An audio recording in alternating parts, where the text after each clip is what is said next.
My name is Jesse, and these are the mountains that I have conquered in my life.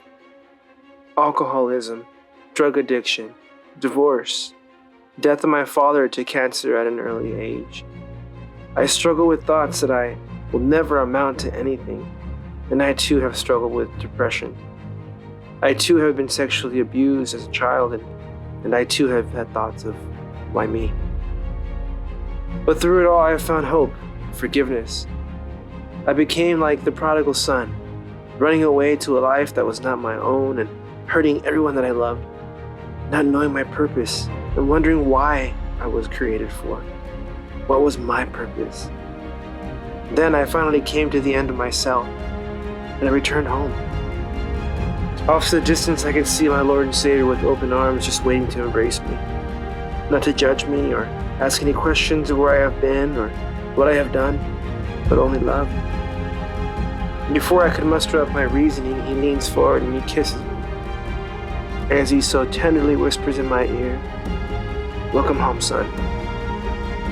He then kept reminding me of my identity, of who I was. A son of a king. Now, after all this, I now have a story to tell, as do you.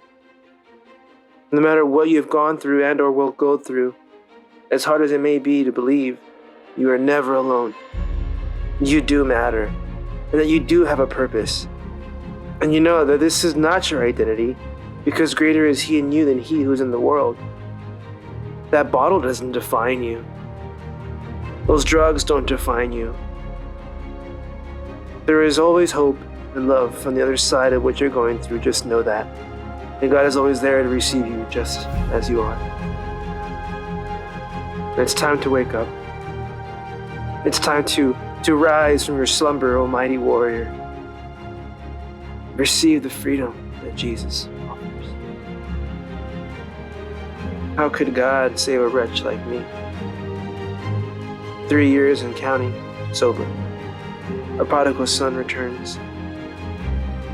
Now it's your turn to come home. It's your turn to walk into your destiny as he calls your name. He calls you by name. Can you hear him?